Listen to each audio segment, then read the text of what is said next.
ನಿಮ್ಮ ಅತ್ತಿಗೆ ಹೇಳಿದ್ದು 100ಕ್ಕೆ 100ರಷ್ಟು ಸತ್ಯಮ್ಮ. ನೀನು ಪ್ರೀತಿ ವಿಶ್ವಾಸದಿಂದ ಆ ಮನೆ ಬೆಳಗ್ತಾ ಇದ್ರೆ ಈ ಮನೆ ಸಂತೋಷವಾಗಿರುತ್ತಮ್ಮ. ಹುಟ್ಟಿದ ಮನೆಗೂ ಮೆಟ್ಟಿದ ಮನೆಗೂ ಕೀರ್ತಿ ತರೋ ಜವಾಬ್ದಾರಿ ನಿನ್ನ ಮೇಲಿದೆಯಮ್ಮ. ಆಯ್ತಪ್ಪ, ನಿಮ್ಮೆಲ್ಲರ ಹಾರೈಕೆ ಆಶೀರ್ವಾದನೇ ನನಗೆ ಶಕ್ತಿ. ಎರಡೂ ಮನೆಗೆ ಒಳ್ಳೆ ಹೆಸರು ತರೋದಕ್ಕೆ ನಾನು ಶಕ್ತಿ ಮೀರಿ ಪ್ರಯತ್ನ ಪಡ್ತೀನಿ. ಒಳ್ಳೇದಮ್ಮ. ಸರಿ, ಗಂಡಿನ ಕಡೆಯವರೆಲ್ಲ ಬಂದ್ಬಿಡ್ತಾರೆ, ಬೇಗ ರೆಡಿಯಾಗಮ್ಮ. ರಾಣಿ, ನೀನು ರೆಡಿಯಾಗಮ್ಮ. ಪಾಪ ಶಂಕರು ಒಬ್ಬನೇ ದೇವಸ್ಥಾನದಲ್ಲಿ ಅರೇಂಜ್ ಮಾಡ್ತಾ ಇರ್ತಾನೆ, ಎಲ್ಲ ಹೊರಡಿ ಬೇಗ ಬೇಗ ಮಾಡಿ. ಪದ್ಮ, ಎಷ್ಟು ಚೆನ್ನಾಗಿ ಕಾಣ್ತಿದೆ. ನನ್ನ ದೃಷ್ಟಿನೇ ತಾಕುತ್ತೇನೆ.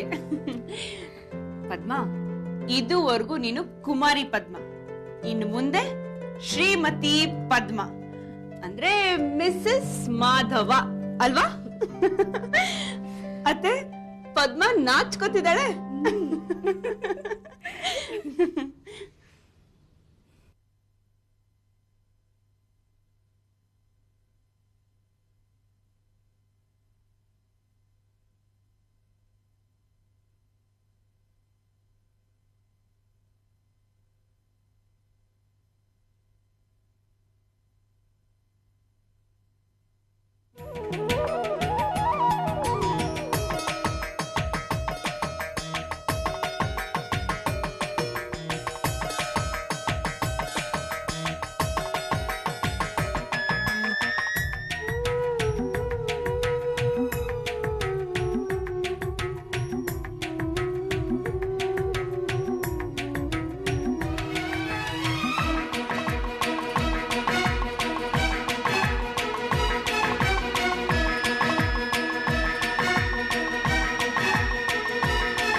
ಹೇ ಕೃಷ್ಣ, ಏನು ಇದನ್ನ ಟೈಮ್ ಏನೋ ಇವಾಗಲೇನೋ ಬರೋದು? ಹಾಂ ಮಾವ, ಇವ್ ನನ್ನ ಫ್ರೆಂಡು ಕೃಷ್ಣ ಅಂತ.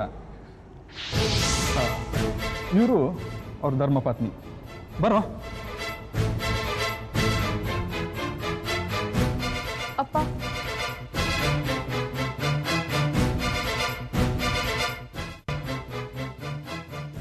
ಏಯ್, ನನ್ನ ಅಪ್ಪ ಅಂತ ಕರಿಬೇಡ. ಆ ಯೋಗ್ಯತೆನ ನೀನು ಕಳ್ಕೊಂಡಿದ್ಯಾ. ನನ್ನ ಮಾನ ಮರ್ಯಾದೆ ಎಲ್ಲ ಬೀದಿನಲ್ಲಿ ಹರಾಜಾಕಿತ್ತು ಅಂದೆ, ಈಗ ಮದುವೆ ಮನೆಗೆ ಬೇರೆ ಬಂದಿದ್ಯಾ. ಮಾಡಿರೋ ತಪ್ಪಿಗೆ ತಂದೆ ಹತ್ರ ಕ್ಷಮೆ ಕೇಳೋದಕ್ಕೆ ಮಗಳಿಗೆ ಅಂತ ನಾಚಿಕೆ ಅಪ್ಪ. ನಿಮ್ಮ ಮರ್ಯಾದೆ ಹೋಗೋ ಅಂತ ಕೆಲಸ ಮಾಡಿ ದೊಡ್ಡ ತಪ್ಪು ಮಾಡಿದ್ದೀನಿ. ದಯವಿಟ್ಟು ನನ್ನ ಕ್ಷಮಿಸ್ಬೇಡಪ್ಪ. ನೋಡೋ, ಈ ಸಂದರ್ಭನ ಉಪಯೋಗಿಸ್ಕೊಂಡು ಬೆಣ್ಣೆ ಹಚ್ಚೋದಕ್ಕೆ ಬರಬೇಡ. ನೀನು ಯಾವತ್ತಿದ್ರೂ ನನ್ನ ಶತ್ರುನೇ. ನನ್ನ ಅಳಿಯನ ಮುಖ ನೋಡ್ಕೊಂಡು ನಿನ್ನ ಸುಮ್ಮನೆ ಬಿಟ್ಟಿದ್ದೀನಿ. ಇಲ್ಲ ಅಂದಿದ್ರೆ ಆಗ್ಲೇ ನೀನು ಕತ್ತಿಡ್ದು ಆಚೆ ತೊಳ್ತಿದ್ವಿ. ಏನ್ರಿ ಇದು? ಬೀಗರು ನೋಡಿದ್ರೆ ಏನ್ ತಿಳ್ಕೊಳ್ತಾರೆ? ಬಂದಿರೋರ್ನ ವಿಚಾರಿಸ್ಕೊ ಹೋಗಿ.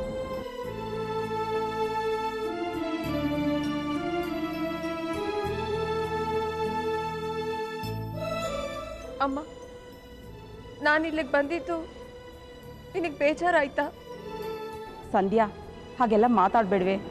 ಪದ್ಮದ ಮದುವೆ ನಡೀತಾ ಇರೋದಕ್ಕೆ ಎಷ್ಟು ಸಂತೋಷ ಆಗ್ತಾ ಇದೆಯೋ, ನೀನು ಬಂದಿರೋದಕ್ಕೆ ಅಷ್ಟೇ ಸಂತೋಷ ಆಗ್ತಾ ಇದೆ. ಅಮ್ಮ, ಅಕ್ಕ ಎಲ್ಲಮ್ಮ?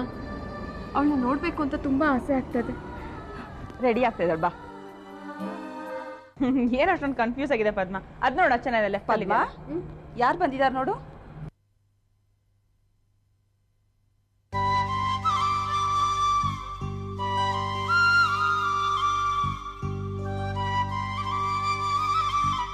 ಯಾಕೆ ಆಗ ನೋಡ್ತಾ ಇದೀಯಾ? ಇವಳನ್ನ ಒಪ್ಕೊಳ್ಳೋದ ಬೇಡವಂತ ಯೋಚನೆ ಮಾಡ್ತಾ ಇದೀಯಾ? ಒಪ್ಕೊಳ್ಳೆ, ಇವಳು ನೀನು ಒಡ ಹುಟ್ಟಿದ ತಂಗಿ ಕಣೆ. ಅಕ್ಕನಿಗಿಂತಲೂ ಮೊದಲು ನಾನೇ ಮದುವೆ ಆಗ್ಬಿಟ್ಟೆ ಅಂತ ಪ್ರತಿ ಕ್ಷಣನೂ ಕೊರಗ್ತಾ ಇದ್ದಾಳೆ. ತವ್ರ ಮನೆ ಸಂತೋಷವಾಗಿರಲಿ ಅಂತ ಆಸ್ತಿನೆಲ್ಲ ಬರ್ಕೊಟ್ಟಿದ್ದಾಳೆ. ಅಕ್ಕನ ಮದುವೆ ಆಗಲಿ ಅಂತ ಹರಕೆ ಹೊತ್ಕೊಂಡವಳು. ಈಗ ನಿನ್ನನ್ನು ನೋಡಲೇಬೇಕು ಅಂತ ಆಸೆಯಿಂದ ಬಂದಿರೋಳು. ನಿನ್ನ ಮದುವೆಗೆ ನಿನಗಿಂತಲೂ ಹೆಚ್ಚಾಗಿ ಸಂತೋಷ ಪಟ್ಟವಳು. ಒಪ್ಕೊಳ್ಳೆ.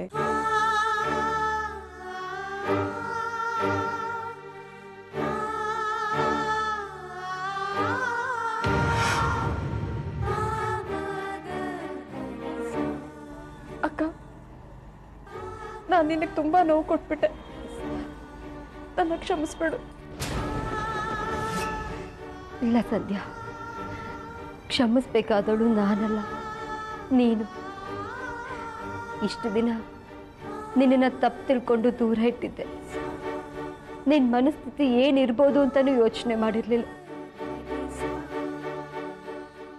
ನನ್ನ ಕ್ಷಮಿಸ್ಬಿಡು ಸಂಧ್ಯಾ.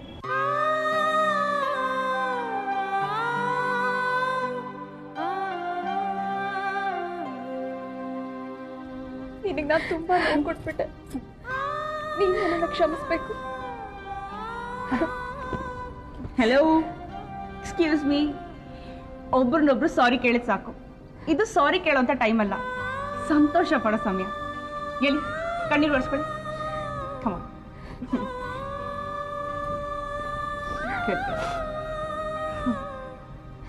ಅಕ್ಕ ತಂಗಿ ಪ್ರೀತಿ ಅಂದ್ರೆ ಏನು ಅಂತಾನೆ ಗೊತ್ತಿಲ್ಲದೆ ಬೆಳೆದೋಳು ನಾನು. ಹೀಗಿರೋವಾಗ ಆ ದೇವ್ರು ನನಗೆ ಪದ್ಮ ಅನ್ನೋ ತಂಗಿನ ಕೊಟ್ಟ. ಸದ್ಯ ನನಗೆ ಒಂದು ತಂಗಿ ಸಿಕ್ಕಿರ್ಲಿಲ್ಲ ಅಂತ ನಾನು ಸಂತೋಷವಾಗಿದ್ದೆ. ಹೀಗೆ ನೋಡಿದ್ರೆ ನನಗೆ ಸಂಧ್ಯಾನ ಕೊಟ್ಟಿದ್ದಾನೆ, ಇನ್ನೊಬ್ಳು ತಂಗಿನ ಕೊಟ್ಟಿದ್ದಾನೆ. I am very lucky. ಹೀಗೆ ನನಗೆ ಇಬ್ರು ತಂಗಿ, 2 ಸಿಸ್ಟರ್ಸ್. ಅತ್ತಿಗೆ, ಮೊದಲು ನಾನು ನಿಮ್ಮನ್ನ ತಪ್ಪಾಗಿ ತಿಳ್ಕೊಂಡಿದ್ದೆ. ಈಗ ಗೊತ್ತಾಗ್ತಾ ಇದೆ ನೀವು ಎಂಥ ದೇವತೆ ಅಂತ. ನನ್ನ ಕ್ಷಮಿಸ್ಬಿಡಿ ಅತ್ತಿಗೆ. ಬಿಡಮ್ಮ ಸಂಧ್ಯಾ, ನಿನ್ನ ಜಾಗದಲ್ಲಿ ನಾನೇ ಇದ್ದಿದ್ರು ನಾನು ಹಾಗೆ ತಿಳ್ಕೊತಿದ್ನೋ ಏನೋ. ಹೋಗ್ಲಿ ಬಿಡು, ಈಗೆಲ್ಲ ಸರಿ ಹೋಯ್ತಲ್ಲ, ಅದಕ್ಕಾದ್ರೂ ಸಂತೋಷ ಪಡೋಣ. ಸಂಧ್ಯಾ, ರಾಣಿ, ನೀವಿಬ್ರು ಇವಳನ್ನ ಬೇಗ ರೆಡಿ ಮಾಡಿ. ಟೈಮ್ ಇಲ್ಲ, ನಾನು ಬಂದಿರೋರನ್ನ ವಿಚಾರಿಸ್ಕೊಳ್ತೀನಿ. ಸರಿ ಅದಕ್ಕೆ ಬಾ. ಅತ್ತಿಗೆ, ನೀವೇ ಮಾಡ್ತೀರಾ? ಹೇಗಿದೆ? ತುಂಬಾ ಚೆನ್ನಾಗಿದೆ. Thank you. ಸಂಧ್ಯಾ, ಪಡಿ. ಕೃಷ್ಣ ಬಂದಿದ್ದಾರಾ? ಬಂದಿದ್ದಾರೆ. ಕಾಣಿಸ್ಲಿಲ್ಲ? ಅಲ್ಲೇ ಕುತ್ಕೊಂಡಿದ್ದಾರೆ. ಪಿನ್ ಕೊಡು. ಅಕ್ಕ ಇಷ್ಟು ಚೆನ್ನಾಗಿ ಕಾಣ್ತಾ ಇದ್ದಾಳಲ್ಲ. ಮತ್ತೆ ಮದ್ವೆ ಕಡೆ ರಾರಾಜಿಸ್ತಿದೆ. ನಾಚಿಕೆ ನೋಡು.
Wish you a happy married life.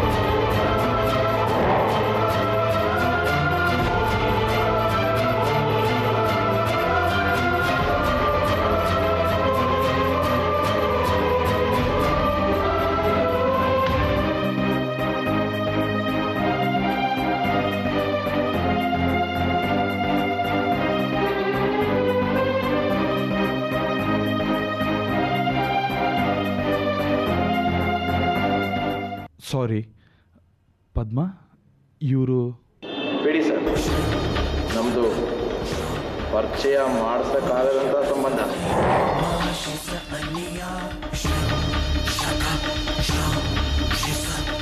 Joke ಮಾಡಿದೆ. ನಾನು ಪದ್ಮನ ಮಾವನ ಮಗ, ಐ ಮೀನ್ ಸೋದರ ಮಾವ. ನಮ್ಮ ಪದ್ಮನ ಕೈ ಥ್ಯಾಂಕ್ ಯು. ಊಟ ಮಾಡ್ಕೊಂಡು ಹೋಗ್ಬೇಕು.